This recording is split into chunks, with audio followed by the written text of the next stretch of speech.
Hi, New Life. My name is Rosemary. I come from the same church as Joel. I'm not going to repeat it because it's a long name, but so my testimony. Before I get into the testimony of tongues, this is our fourth try. Every time we kept our recordings, for some reason, his uncle's alarm from the car started sounding, and his uncle came down. He's like, "This never happened." So God's trying to do something. So bear with me for a minute. So my testimony. Joel had told me what had happened to him, and my sister had told me what Tommy had shared with them about tongues, and I was curious. I've only spoken in tongues maybe one other time a while ago, and it was weird. I never knew what it was, so I just always stopped myself. It's happened to me a couple times in worship as well, where I want to speak in tongues, especially when the move of the Holy Spirit is strong, or when I feel led to just free worship, and I've always cut myself short. I stopped myself, but this time it was different. I heard what happened to Joel, and I was just desiring that. And my sister's like, "Go ask Tommy," and I was like, "Nah, I'll be good. Like, I don't want it right now." And I'm on the bus on our way back to church.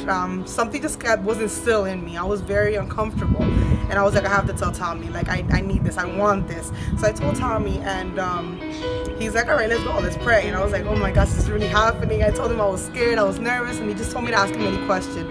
So I asked him a couple questions, and then he said, "You ready?" And I was like, "Yeah, this is how ready I'll be."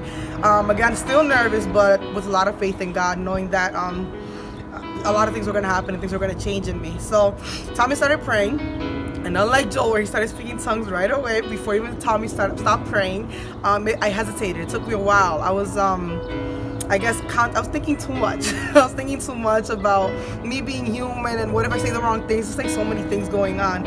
And Tommy stopped praying. He's like, "Rosemary, all you have to do is open your mouth." As soon as I opened my mouth, I just flowed. I felt an instant connection with the Holy Spirit, and it was like never before. I felt so different, and I felt like from that moment on, my prayer life, my life in general, will never be the same. My worship will never be the same. And yes, I sing and I lead worship, and I'm involved in a whole bunch of things at church, but my intimate life with God, I think, is a new level, and that's something that I was definitely looking for. And in your case, it doesn't have to be in tongues. It can be used in so many other ways. But for me, something just clicked, and it was amazing. And I know at the encounter, one of the pastors from Chicago, I believe she prophesied over my life that I'm going to reach a deeper level with God. And I believe that this was the start of it. This encounter was definitely the start of it. And this speaking in tongues was definitely like the beginning of a whole new journey with God, something so different. So just as Joel, I encourage you all to just become more intimate with the Holy Spirit, and don't stop what He's trying to do in your life, no matter how weird or how uncomfortable you feel, because that's a lot of times the enemy wants to put doubt in our lives, and God is so willing and open to work, and you just have to be open to receive, just like I was, just like Joel was, and just like many other people are open. So I encourage you to do that, and God bless you guys.